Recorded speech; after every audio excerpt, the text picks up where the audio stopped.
Hey everybody, I need to get to work on a podcast, but I'm going to do one last video before I start on that. So this is in response to a couple of comments that I got on yesterday's video. The first one is a long one, and to the best of my knowledge, from somebody I've never heard from before. Red American writes, the bigger problem than democracy being sort of a, I won't say an empty ritual, but more ritualistic than, directly effective, which is to say that the interests of the wealthy and business elites have a lot more sway in terms of creating public policy than the interests of the mass of voters. Red American writes, the bigger problem is that most people don't understand that elections aren't democratic. The Athenian people didn't consider voting for candidates who put themselves forward in elections as democracy. It was seen as aristocratic for many reasons. Perhaps you can guess a few. But they did have a real democracy in principle, not in fact because only free men were citizens. They had a complex system, and many of the organs of their democratic body were based on sortition, randomly selected sets of citizens that would represent the whole populace. No one elected them at a ballot box. Those selected by lottery constituted legislative juries and other citizen assemblies for specific purposes.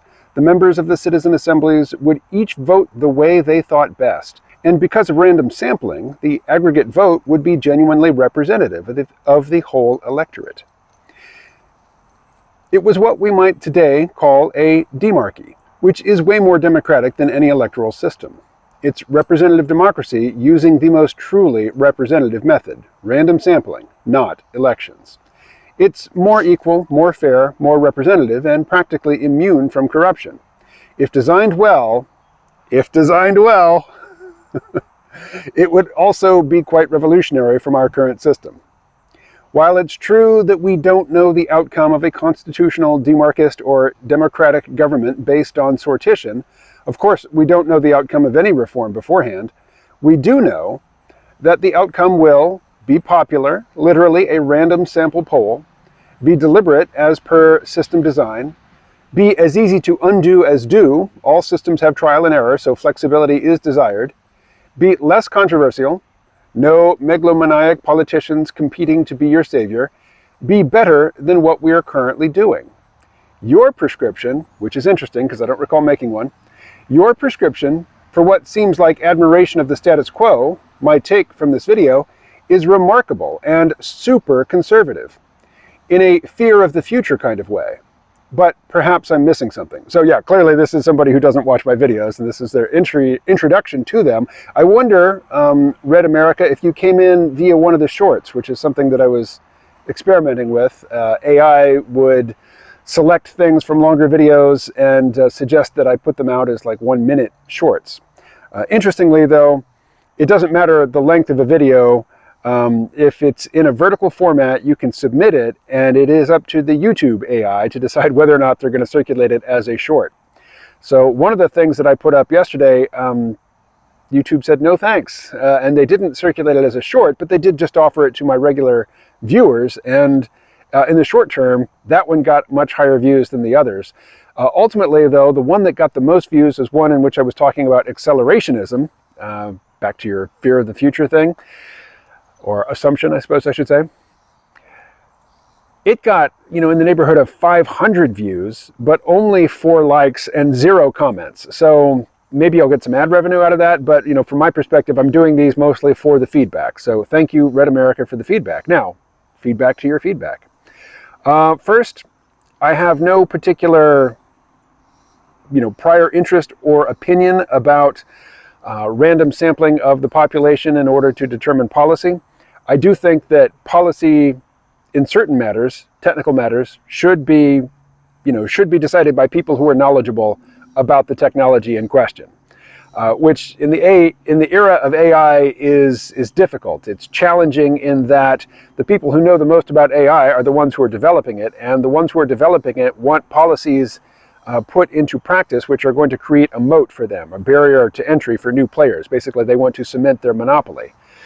And they might not think of it in such stark mercenary terms as that, but ultimately that is their interest, and the policy recommendations they make to government will reflect their interests. On the topic of instituting this type of government, I would like to see it experimented with. And I like the fact that you said it needs to be flexible in its implementation so that it can be adjusted based on results. That's what I think is key. And that's what I think is most lacking in most people who have, an ideology to which they are committed and that's wedded to a belief system about what is going to produce the best results. Because Marxists, for instance, are absolutely certain that this time around, the Marxist revolution is going to produce the results that Marx said it would. It hasn't yet, but the excuse that I hear most often for it, or the apology that I hear most often for it, is that it just hasn't been done properly or on a large enough scale. And that if it were truly a Marxist revolution implemented the way Marx suggested, that we would get the outcome that Marx promised, which is that everybody gets to be, a sportsman and a poet and a critic and whatever, and do just a little bit of this and that to keep life interesting and make a good living, which I think is a good outcome. I have outcomes that I would like, and there are things that I intensely dislike about the current arrangement. I just don't have any faith whatsoever that anybody has worked out in exact detail in advance what system could be imposed top down after a revolution that will produce the results that I want. What results do I want? Well, I want everybody's material needs met. I want the majority, the vast disparity between wealth and poor to be shrunk, but at the same time, I want there to be some material incentive for innovation, risk-taking, diligence, all that good stuff. So I'm not looking for a perfectly equal society, but one in which the floor is dignified and comfortable. And it's just your ambition that's going to cause you to get up off the floor and strive for something more, not fear of failure, not fear of humiliation, not fear of starving. Although in the material abundance that we enjoy right now, very few people starve. And in the United States, if you do starve, it's because you have refused to seek public assistance, or you don't know how. And there are people who don't know how, and there are people who have deeply internalized belief systems that say no matter how tight they have to make their belt, they are not going to go on public assistance, or the welfare, as they might call it. Now, I got to talking to Pi, which is one of the AI chatbots that I like to talk to most often, and I chose Pi for this particular exchange because it's pretty good in history. And as Dan Carlin likes to say, I'm not a historian, but I'm a fan of history. I have not checked out the things that I'm about to share with you from Pi. But I asked Pi, how long did Athenian democracy last? And Pi responded, Athenian democracy lasted from around 508 BC to 322 BC, which is an impressive feat considering the time period. For over 180 years, Athens was a democratic city-state where citizens had the power to participate in decision-making through voting and assembly meetings. This system was considered radical at the time and is often credited with being one of the earliest examples of democracy in history. It's interesting to consider that while the Athenian democracy was relatively short-lived, in the grand scheme of things, its impact on political thought and systems has been profound and far-reaching. So I'll pause there and say, yeah, it was brief. 180-something years? I mean, the U.S. has been running for longer, and we have a more thoroughgoing democracy in as much as we have, participation and buy-in by the citizenry, who participate via voting. And these days, the stronger you feel about it, the more you can participate in online discussions. And, if you want to, you can give your money to candidates. And I will admit, I gave money to the Sanders campaign in 2016, and I gave money to the Yang campaign in 2020. I have no intention of giving campaign funds to any politician in the coming electoral cycle. Oh, which reminds me, Red America said that I come across as conservative. Whatever. I'm not a doctrinaire libertarian anymore, but I was in my youth. And anybody who has consistently articulated a libertarian point of view, libertarian in the American sense, will be very familiar with the experience of liberals assume you're a conservative and conservatives assume you're a liberal. Whatever. I don't care. The reason I'm not a doctrinaire libertarian anymore is that libertarians have articles of faith about, how a free market system, if implemented without government constraints, is going to produce the most prosperity for everybody. And I just don't think that's true anymore. Again, there are certain outcomes that I want, but I don't have any faith in any particular system that they will consistently bring about those good outcomes. This is not an article of faith, and I'm not saying it's true, but I lean toward an interpretation now which says that we need We need vigorous innovators and people who are, working hard to create commercial success on the one hand, and who are also lobbying to reduce the restrictions that government puts on their actions. And on the other hand, we need people who are looking out for the people.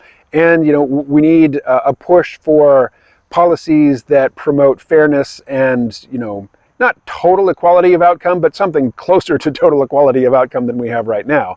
And that the dynamic tension between the two is going to keep us on a pretty decent path, that narrow corridor, as Acemoglu and who is his co-author, the authors of The Narrow Corridor wrote. Back to Athenian Democracy. I asked Pi, did Athens increase the size of its population over the course of its 180-year experiment with democracy? Yes, Athens experienced a significant population growth during its democracy era. Estimates suggest that the population increased from around 30,000 to 60,000 male citizens during this period, not counting women, slaves, and non-citizen residents. This growth was likely due to a number of factors, including immigration from other Greek city-states, increased fertility rates, and the establishment of new colonies. The larger population likely contributed to the success of Athenian democracy, as it provided a larger pool of citizens who could participate in the political process. However, it also created some challenges, such as the need to manage an increasingly complex and diverse society. And the final question that I asked was, what ended Athenian democracy? Several factors contributed to the end of Athenian democracy. The Peloponnesian War. This long and costly conflict with Sparta and its allies weakened Athens economically and politically, making it more vulnerable to internal instability. Oligarchic coups. In 411 BC and again in 404 BC, oligarchic factions seized power and overthrew the democratic government, leading to periods of oligarchic rule. And finally, Macedonian conquest. In 338 BC, Athens was conquered by Philip II of Macedon and his son Alexander the Great, who established a monarchy in Athens and ended democratic rule. But a good run and very influential on our so-called founding fathers. If you go to Washington, D.C., you see all these buildings which are not replicas, but they are definitely inspired by the conventions of classical Greek architecture. And also Roman architecture and Roman symbols of authority also, adorn the capital of this nation. One more thought on conservatives versus liberals. I don't remember the source of this quote, and I'm probably getting it wrong, but something to the effect of liberals are resistant to liberation and conservatives are resistant to conservation. I believe some things are worth being conserved, and I also am a fan of liberation in general. And one other observation on not clearly pimping for either the red or the blue team. I was talking to a podcaster who has a following much larger than mine, and he mentioned that he had tuned into my podcast sometime in the past, and that he couldn't tell what side I was on, and so he tuned out. I guess, that's the world we live in, and I'm willing to take the smaller audience and the more meager rewards of having a smaller audience compared to a larger one, if I don't have to pick one side or the other, because neither one is really articulating a message that I'm particularly enamored with. The other piece of feedback I wanted to read comes from Dan, who is a regular contributor of commentary to this channel. So thank you, Dan. Dan writes, I'm not arguing in favor of democracy. John Adams didn't like the idea of democracy, but he did favor revolution against the English. They had a manifesto that they thought up in their heads and moved on with a revolution. The loss of English rule probably caused some problems at first, but since the population was very small as compared to now, they were easily managed. Easily managed, called the Civil War. Anyway, now with the population and complex social order we have, it would be very difficult for a revolution to recruit the necessary numbers. Even the Chinese Civil War from 1946 to 1950 was fought during a time when the vast majority of the population were farmers. They were farmers before the fighting and farmers after the fighting. Oh, we have a new government? Fine. Did you feed the chickens? Now, any revolution in some place like the US would be disastrous. Yeah. I don't have a whole lot to add to that other than, a revolution in our current context, in our current technological economic context, would be a much more complicated affair, and there's a lot more to damage, a lot more that can go wrong, a lot more people who can suffer the consequences. It could still happen. I'm in the context of this video, I can't, delve extensively into the reality or the realism of questions of whether or not there is an armed revolution or civil war in the near future for the United States. My inclination is to say probably not, but that might just be normality bias. But anyway, that's something to look at in the future, although not in the coming episode of the Sea Realm Vault podcast. In the Sea Realm Vault podcast, I'm going to continue to explore the episodes that I've been talking about in this video and in the previous one, just in more detail and indulging side trips and segues that just don't fit into a video like this. Somebody else, in responding to my previous video, said, yeah, it would be silly to vote on the value of pi, but that's not the sort of thing we vote on. We vote on things like, will we have rapid transport or light rail systems? And, we don't. For the most part, we don't vote on that sort of thing. We vote for representatives, and we typically vote on the basis of party, and we only have two choices because all of the money, to support a campaign comes from one of the two parties, and the two parties also govern in a way, with an authority which is not granted to them in the Constitution. They dictate how elections are conducted and who can participate in debates, and whose name appears on ballots. None of that. I mean, all of those are assumed powers. None of that is in the Constitution. I am in favor of experiments with ranked choice voting, or, alternatives to just our past the post, winner takes all, first past the post, winner takes all system. Where, third-party candidates are spoilers who basically, they guarantee the election of the candidate most dislike them, the major candidate most dislike them in terms of their policy prescriptions or their personality. But on the topic of, what happens when people get to vote on technical questions, like what sort of transportation system you should have in your community, given the size of your community and its geographic distribution and that sort of thing, remember the episode of The Simpsons where the guy shows up at the town meeting with a song and dance pimping the idea of a monorail. He did it, he presented it so well, that the citizens all left I think it was a church, just chanting monorail, monorail, monorail, when a monorail made absolutely no sense for Springfield. And I think it was Lisa who showed up later with a few criticisms, and Homer says, well, you should have come up with a song like that guy. I mean, that's what happens when you put technical questions to a vote. The best salesman wins. That's not a smart way, to run a country, and we don't run a country like that. And, when citizens do get to vote for a monorail, you get like the Seattle monorail, which is, it runs for like a mile from Seattle Center to Westlake Center. Seattle Center being like this tourist spot, that's where the Space Needle is, and it runs through the Experience Music Project building, which is this big amorphous metal thing, and it goes to a high-end shopping mall. I've ridden it a few times. It used to run past my window. I mean, it still runs in the same track it's always run on. It has no stops. I mean, it's got one stop at each end. It's not useful for anything other than shuttling tourists from a tourist area to a shopping area. But I've ridden it a few times. It's kind of neat. But, it's useless.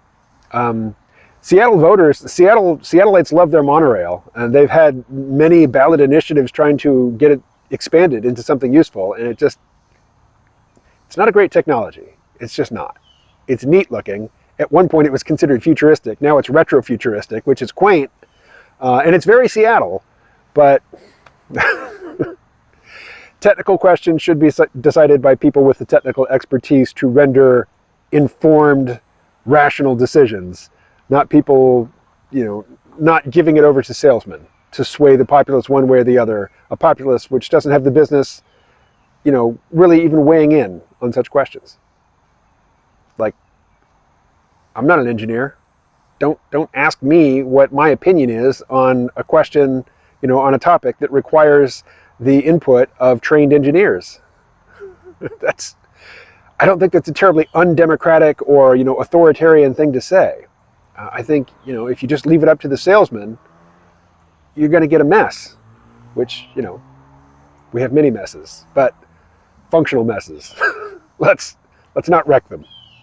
All right, catch you later.